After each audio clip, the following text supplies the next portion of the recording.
All right, so good evening, everyone. So good evening and welcome back.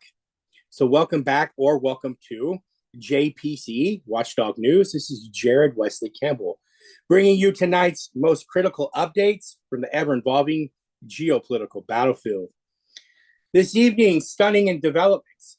Ukraine's military intelligence has reported a friendly fire incident in the Kursk Oblast region, where North Korean troops deployed to support Russian forces have allegedly opened fire on Russian Chechen Akhmat unit, special force unit, leaving 8 soldiers dead. With over 10,000 North Korean troops now operating in the war in Ukraine, questions are mounting about the growing discord among allied forces, operational challenges, and what this means for the already volatile situation in Ukraine. Tonight, we'll break down the implications of North Korea's increasing involvement in the conflict, the war in Ukraine, the growing strain on Russian forces, how this affects Ukraine's counteroffensive and global security. We'll also talk about Donald Trump's placement on global affairs as well. There's criticism and there's positive notes. All these incidents underscores how the Ukraine war continues to reshape alliances, exposing cracks even among Russia's closest partners. Please stick with us as we unravel these developments and their global ramifications. Please like, share, and subscribe to JPCE Watchdog News, whether on Facebook, YouTube, or Rumble. Subscribe for all insightful analysis and updates. Your support helps to keep you all informed on the stories that matter to us all. All right, so this evening, the first thing we're going to talk about is the United States, right? So the United States is planning to impose sanctions on Serbia's primary oil and gas company, the petroleum industry of Serbia, the NIS, due to its Russian ownership. The Serbian president confirmed the impending sanctions, emphasizing that the move is part of a broader geopolitical pressure that involves Russia. The British government is also expected to join the sanctions, signaling a united Western stance. The NIS, which is crucial to Serbia's energy supply, is owned by Russia's Gazprom Neft, that owns about 50%, and Gazprom owns about 6.15%, with the Serbian government holding about 29.9% of the stake. The sanctions are anticipated to significantly impact Serbia, which relies heavily on Russian gas, and could compel Belgrade to reduce Russian ownership in the NIS or consider buying out Russian stakes entirely. This development reflects ongoing Western efforts to isolate Russia following its invasion of Ukraine, pressuring countries like Serbia to align with the EU and also with NATO policies. What are some key points, right? Sanctions on the NIS. The US and likely the UK are imposing sanctions on Serbia's key energy company, NIS, due to its Russian ownership. It's very interesting points. What is the importance of the NIS? The NIS controls Serbia's main gas pipelines and is very vital to the country's energy supply. Russian ownership, we talked about that. Gazprom Neft, they own 50% of the NIS. The Gazprom holds 6.15%, which we said that Serbia nearly owns 30% of the stake, right? Serbia's position. As an EU candidate, Serbia has maintained close ties with Russia and refused to sanction it, straining relations with the West. Some geopolitical context. The sanctions are part of a broader efforts to pressure Russia and align Serbia with Western policies, including recognizing Kosovo and adopting EU sanctions against Moscow. Economic impact on Serbia. The sanctions could disrupt energy supplies and force Serbia to renegotiate gas contracts with Russia or alter ownership structures in the NIS. Here are some proposed solutions. The president of Serbia suggested reducing Russian ownership of the NIS below 50% to mitigate sanctions and secure Serbia's energy independence. What are some impacts, though? So what are the impacts for Serbia? Well, one is energy security. The sanctions could destabilize Serbia's energy supply, as NIS is its primary gas supplier. Some economic pressure. Serbia might be faced with higher costs to restructure NIS ownership or secure alternate energy sources. Geopolitical strain. The sanctions could increase pressure on Serbia to align with the Western geopolitical interests, potentially deepening tensions with Russia. What are some impacts for Russia? Economic loss. Reduced ownership in the NIS would diminish Russian influence and revenue from Serbia's energy sector. Geopolitical isolation. The move adds to the growing isolation of Russia from European markets. What are impacts for the West? Geopolitical leverage, right? The sanctions signal effort to pressure Serbia into distancing itself from Russia and aligning with EU and NATO objectives. Risk of regional instability. Escalating pressure on Serbia could complicate EU integration efforts and regional dynamics within the Balkans. Right?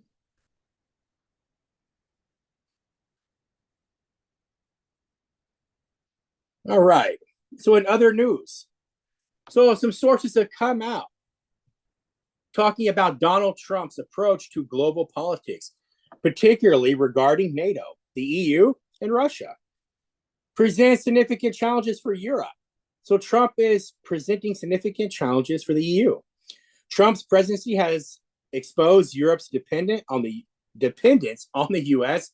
while simultaneously fostering tensions through his disdain for the EU and his willingness to reconsider U.S. commitments, particularly in NATO and the war in Ukraine. His potential return to power is framed as a nightmare for the EU due to his confrontational trade policies, preference for his bilateralism over multilateralism, and openness to work with Russia.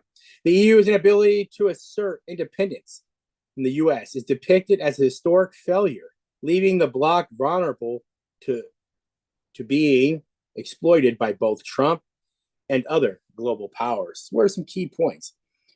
NATO and European security. Trump views NATO as a financial burden on the U.S., forcing European allies to increase defense spending while undermining their sense of security. His approach treats NATO as a transactional relationship, prioritizing U.S. interests over collective security. Right? Disdain for the EU. Trump has expressed contempt for the EU, criticizing its bureaucratic mistakes. He prefers engaging with individual nations bilaterally, undermining the EU's cohesion and influence. Russia and Ukraine.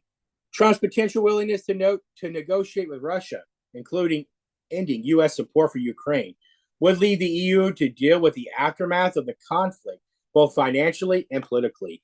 This shift could mark a significant geopolitical realignment, sidelining EU interests and reinforcing Russia's position. Trade and economic policies. Trump criticizes the EU's trade surplus with the U.S., likely imposing tariffs that could shrink the EU's GDP and exacerbate its economic challenges.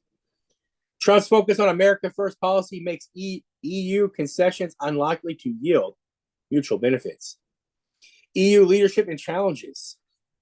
EU leaders, particularly Ursula von der Leyen, are portrayed as overly submissive to the U.S., alienating Trump while failing to assert European autonomy. Leaders like Hungary's President Viktor Orban, whom Trump respects, may gain leverage over mainstream EU politicians in this environment. What are the impacts? So impacts for the EU. Security concerns. Reduced U.S. commitment to NATO could force Europe to invest heavily in its own defense, straining already limited resources. There's some economic strain. Tariffs and a trade imbalance would deepen Europe's economic difficulties, particularly in energy, public finances. Geopolitical marginalization. If Trump pursues working with Russia, the EU risks being sidelined in key negotiations affecting its security and influence. What are impacts for the U.S.? Bilateral leverage.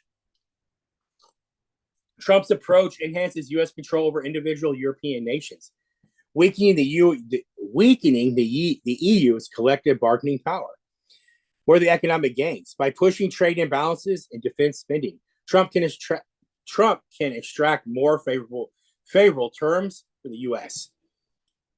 What are the implications for Russia? There might be some advantages. Trump's openness to negotiate could alleviate sanctions and secure Russia's geopolitical gains. Ukraine. Weakening weakened EU unity. A fragmented EU reduces resistance to Russia's broader ambitions in Europe. The implications for Ukraine, loss of support. U.S. withdrawal from Ukraine would leave Kiev heavily reliant on the EU, which may lack the resources or political will to sustain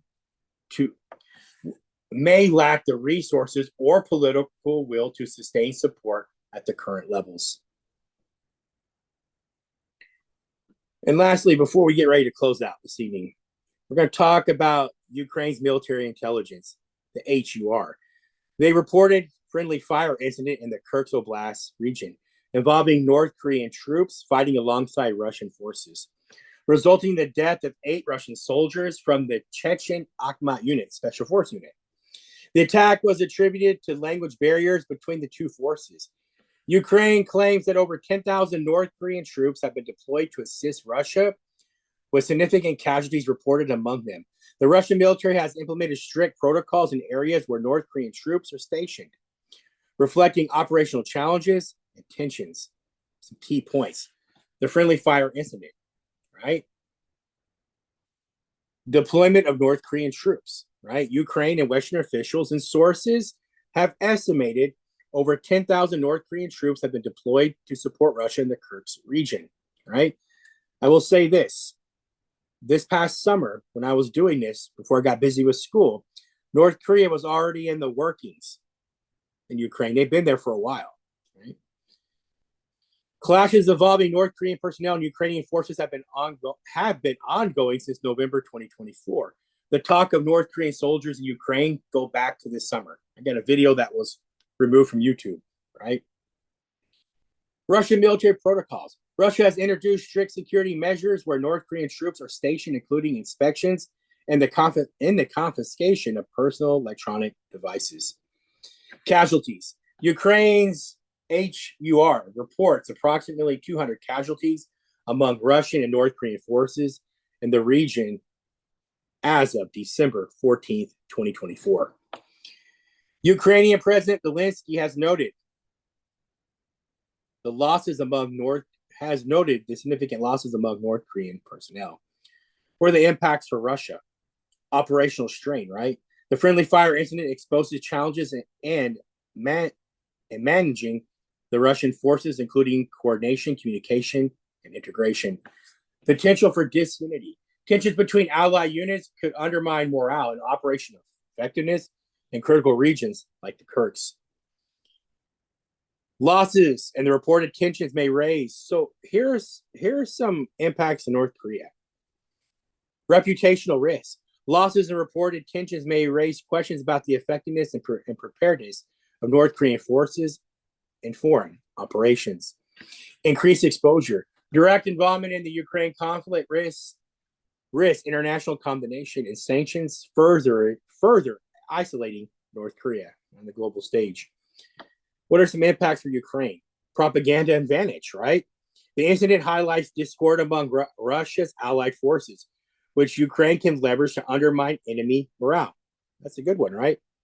Tactical opportunities. Disarray among Russian and allied units could provide openings for Ukrainian counter attacks and offensives, especially in the Kursk Oblast region. I think so. Impacts for the international community. Geopolitical implications. North Korea's active involvement in the Ukraine conflict intensifies concerns about broader military alliances between Moscow and North Korea. And humanitarian concerns. The deployment of North Korean troops adds complexity to the conflict, increasing the potential for escalated violence and civilian impact. And that's where we'll end this evening. Some really quick updates. These are the ones that stuck out to me the most. So thank you all again for following.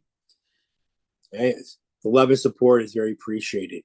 Have a very blessed evening. Hope you enjoy these really quick reports. Love you all so much. But I'm out.